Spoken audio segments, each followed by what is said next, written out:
With the idea of a WFD competition coming together, there is still something to be answered. What is speed?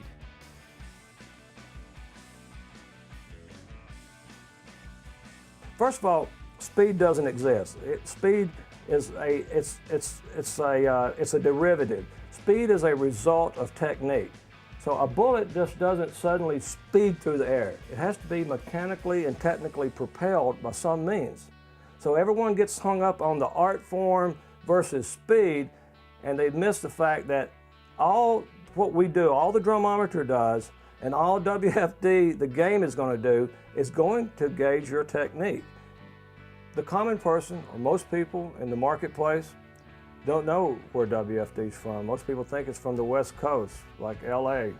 So we've done so much work out there. The majority of our world finals have been on the West Coast, around the LA area. Nashville, it's a beautiful town. Raised here, worked here all my life. Nashville's a beautiful city. If you want to cut a record, it's a great city. If you want to do an extreme sport that we have, it's not at the top of the list of cities. So it's been tough here to do what we have done out of Nashville. The great thing is most people didn't know it was from Nashville, so nobody came up and said, where's the steel guitar, or where's the banjo, or that type of thing. WFD, what might people expect in the near future? The next thing is to do world's fastest guitars, world's fastest basses, world's fastest pianos, world's fastest band, world's fastest song. You know, it kind of fits into the whole metal thing. What is the world's fastest song? You know, the punk or speed metal or whatever. And, you know, I saw this as drummers or guitar players, whatever, trying to rip off as many strokes as they could within 60 seconds. But now, through gaming, back when we thought of this, games wasn't around, you know, so, or they were very limited. Now, where gaming is and what we're looking at, we can simply do all this through games. You can play it right at home, and I don't have to move truckloads of equipment all around the world for people to come and physically do it. And that's going to open up a whole mass of people. Everybody thinks, or, you know, I hear a lot of times with commercial publishers and executive producers and the people that I talk to about the game and our sport, that WFD is a game for drummers. It's a sport for drummers. I said, well, you know, WFD is a game for drummers like whack-a-mole is a game for exterminators.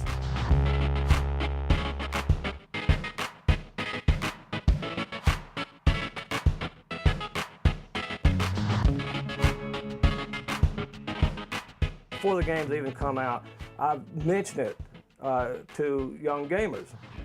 And it's already broke out like through MySpace and Facebook and those communities. And there's several guys on there that have pride themselves in keystroke speed, controller speed, shooter speed. And so WFD, the game, is going to deal with speed. Same thing that the sport deals with. But you know, it's where Betty and Joe in Montana or Kelly in Carbondale, Illinois can get involved with, can do WFD. And what's so exciting about this thing is, let's just say Kelly is a great typist. She's going to kick some drummers' butts. Did you ask about speed drumming? Is that what you said? How long? Oh, I think as long as I can be alive and not be like arthritis king or whatever might happen, or you know, be okay with my hand use. I'll always play drums and always be a part of the WFD and you know, try to get as fast as I can on the pad and the drummometer.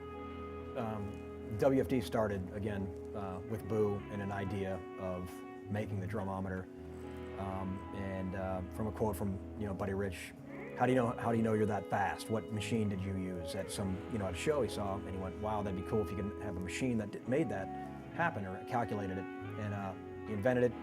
And it was born here in Nashville, and again at the Nashville Percussion Institute, which was Boo's business, and it just grew from there. The popularity here is good as anywhere else. In other words, the word is spread internationally, so you walk into many retail shops and they have the drummometer, and as I said, in Australia, England, all over, they're playing it. And the cool thing is the Guinness type of, on Hollywood Boulevard, the little museum, they have actual like a kiosk area where the public and fans can check out a record and try to break it themselves. So it's spread worldwide, and it was just born in Nashville, and there's just a lot of, you know, me and Boo live here, so we get to, you know, brainstorm about it, and yeah, exactly. It's born here, and it's gone way out from here, and we have, you know, a lot of support, and Boo's just kept it still grassroots, but it's really grown larger than you can imagine. There was no doubt that it was going to work. I'm a little surprised that, what does surprise me is the level of the youth, how fast these guys, when we first started, you'd see guys showing up and someone would say, I've heard about this, how do you do this? I'd like to do this. Well, now, after 8 years, you see guys showing up with young guys, 16, 15, 14 years old with their little carrying cases, and they've got their drumometer, and they've got their pad, they've got their 3, 4 sizes of sticks. They got one stick they warm up, and they won't touch, they'll get in a corner, they won't touch anything for an hour till they warm up. So the level of competition and the youth, that never ceases to amaze me. But the fact that people got it as far as entertaining content, I would have been surprised if they did.